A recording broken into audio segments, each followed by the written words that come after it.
Okay, so driving the E500.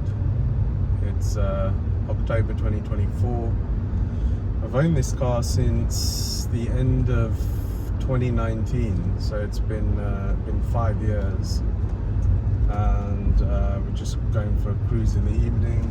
It's 9:15, and maybe I'll just start with the story of how did I get into these cars in the first place. The story started 25 years ago, where my dad bought an E280 W124. It was a 95 reg, and he bought the car in 2001. It was a great car. I mean, they were pretty new back then. Green, tourmaline green with a cream leather. Shortly after that, my uncle bought an E500 in 2003, and he's still got that car, still got it to this day. It's been in the garage for the last 20 years, hasn't been driven. And we didn't know what the car was then. And I remember we met at a family gathering, and my uncle brought the car.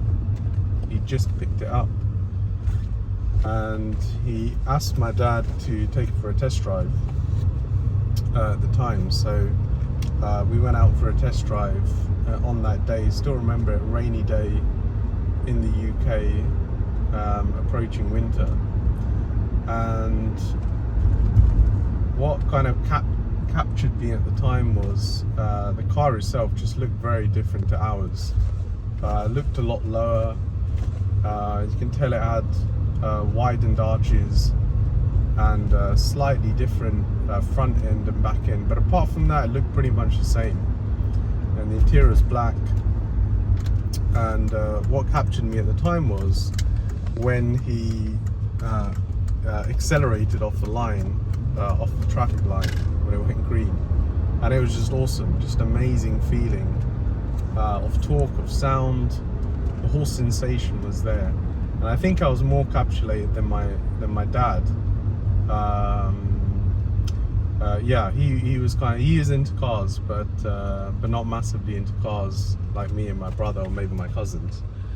So that's kind of what started the story, the E500 story.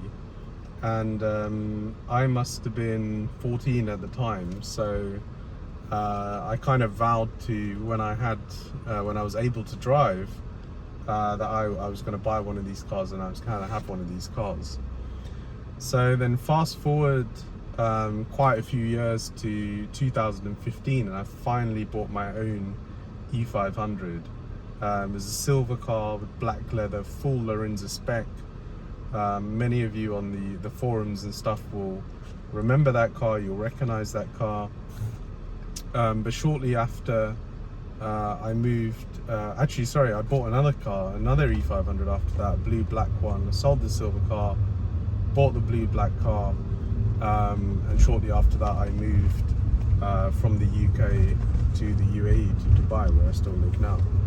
So I gave that car, I sold that car to my brother. He's still got the car. In the meantime, he's moved to the US, so the car's actually gone to the US. 5 years ago, I came across this car. This is when the prices were not as crazy as they are now. They kind of just started creeping up a little bit, but there were still deals to be had. You could kind of look around, you could find some good deals in Japan. And I found this car, of all places, on Instagram in Kuwait, and it was Japanese import. There were not many details about the car, and just so happens at that time I was traveling to Kuwait for work. So I was like, let me go and check out this car. It's probably not going to be how it's advertised, but you just never know. The thing is with finding cars, finding deals, sometimes you just don't know. And I remember going there, and when I turned up, the showroom was closed. They were closed, they weren't even open. And I didn't announce my visit on purpose, because I wanted to just see the car as it was. I didn't want them to prep the car, didn't want them to warm the car up. I just wanted to see the car as it was. And when I got there, the car was parked right at the back, this dealership lot, and it had clearly not been out for a while. But then after 15-20 minutes, I gave them a call and I said, look guys, I'm interested in this car. So the guy said, okay, I'm going to send someone over to open the garage and we'll let you have a look at the car. So the guy turned up 15-20 minutes later. He brought the keys, and the guys were like, yeah, you can have a look at the car. He's like, you can't drive the car because it currently wasn't on license plates. So I didn't have an opportunity to take it on a test drive or anything. But having seen so many of these cars up to that point, yeah, I knew this was a good one. I knew it was a good one. And I mean, you can look around the car. It's all super clean. The wood's great. The leather's in good condition. It does have an aftermarket steering wheel that's been on it since I bought the car. But yeah, it's in great condition. I knew it was in good condition. So after thinking about it for a few weeks, I decided I definitely want this car. I checked out a few others in the meantime. There were non-limiteds, and yeah, I kind of kept coming back to this car. So I made the decision to wire this showroom some money. I didn't know them. I had no kind of previous experience with the shop, so I was really taking a big risk at the time. But yeah, I wanted the car, and I wanted the car so badly. I was willing to take a few risks along the way to get this car, to buy this car, and to bring it to the UAE. Anyway, I sent him some money, and 2 nervous days later, I woke up to a text message from the guy, and he's like, Bilal, I got the money, the car's ready to be sent, send me your documents. Flicked him over my documents, my passport, and I arranged shipping. I actually arranged shipping from here, and it was a door-to-door service, so they went all the way to the workshop and picked the car up the next day, and they brought it to me, and it only really took a day to arrive. Super quick. Aeon shipping in the UAE, they're really good. Used them twice, once for this car, and secondly for sending a car to the UK, and both times they've been amazing. Door-to-door service. Pretty expensive, but no hassle, no headache. Anyway, so the car turned up, and that began my journey. That began my ownership, and I haven't really had many issues with it, touch wood. When I first bought the car, the first day I took the car out, it broke down. It actually broke down at the inspection center when it was going for its registration. You have to register the cars in Dubai. It's called the RTA inspection, Roads Transport Authority, and it actually broke down halfway through its inspection. It turned out to be the electronic throttle actuator. Is it the ETA? No, it's the EZL. Sorry, the EZL had kind of burnt out. They're notorious for going. It's pretty much a maintenance item on these cars, and yeah, if you own one of these cars long enough, they're gonna go. And at that time, when I first bought the car, I was on 94,000 kilometers. We're now 113,000, so nearly done 20,000 kilometers in 5 years, which is not much, but it's pretty much been a third car. So it's never been my primary car or my only car I've had access to. It's always been a car for special driving, special rides, enjoyment on the weekend, like once a week. It's never been a daily car.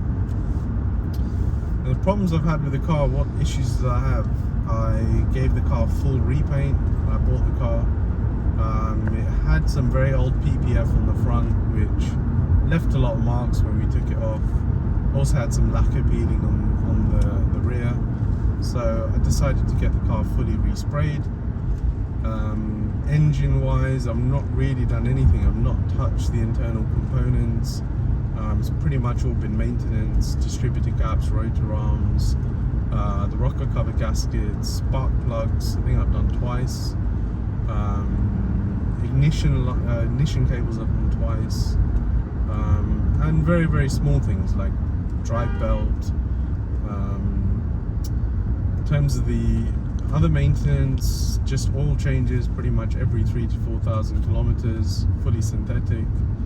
The gearbox oil I did and filter I did, diff oil, and just lots of small things over time. The couple of the engine computers went bad over time, and that's it. Just small electrical issues, things with the radiator, the cooling system, changed lots of cooling hoses, changed a radiator for a genuine Mercedes one, and just small things, fuses, etc. So overall it's been pretty good, and at the moment it's running pretty much perfect. Hasn't always been like that. There have been long periods of ownership where this car's just not behaved itself. It's always had an issue with misfires, stumbling, issues with the throttle,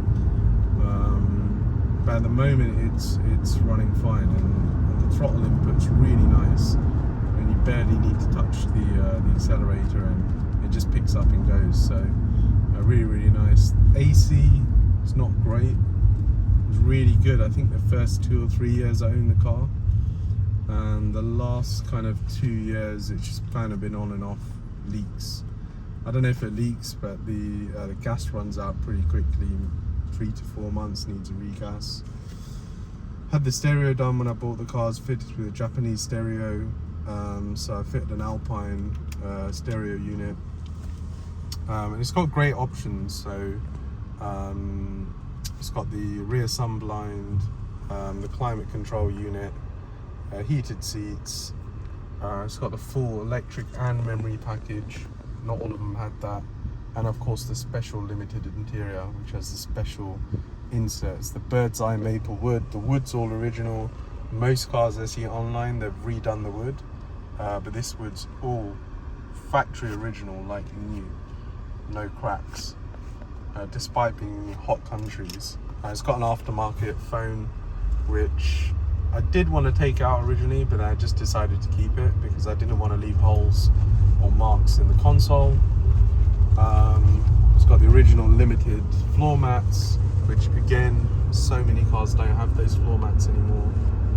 And like I said earlier, someone changed the steering wheel, someone changed the speedo plate, and this car's got an interesting history because although it's a Euro spec delivery, it's actually a Russian delivered car from new, as per the VIN. The car immediately went to Japan, and that's where it stayed its entire life. So it spent a very long time in Japan, 22 years, from 1994 to 2016 to export. And the owner of the car fitted this faceplate.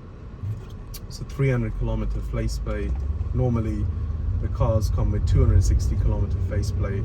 This one's got 300 kilometer faceplate, and it's also got the owner's name signed into the detail. And the only way I knew that was I've got the original Japanese ownership documents of this car when it was new, and the name matches. So quite a cool detail.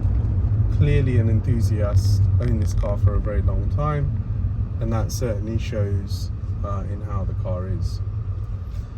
And I think that's it in terms of other maintenance, tires, brakes. I did everything when I first bought the car 5 years ago, so I pretty much did all the brakes, the discs, the pads, the sensors, the prop donut, the engine mounts, the gearbox mount, lots of stuff when I first bought the car.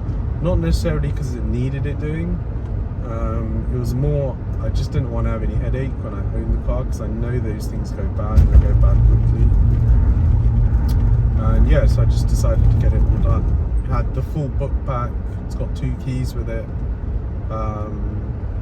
What else did I do on the car? I had the rear windscreen replaced with a genuine E500 one with thin filaments. So those at some point in time became quite rare, no longer available. They're now, I think they are now available. They're extremely expensive though. And yeah, and the car's been great. I think the pros of this car is clearly a classic. they're really well demanded now, especially the limiteds. Very reduced production, 951 cars. There's more of them in black than silver. I think the black, sapphire black, really suits the car. The cons of a car like this, the biggest con is no longer available parts. So there are some things you want to buy for these cars from the dealership.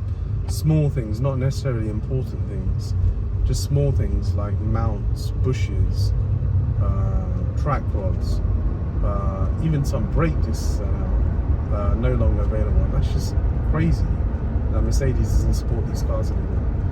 And that single-handedly makes it really hard to keep these cars on the road. The other thing is the entire coachwork of this car is all unique compared with the regular 124 series.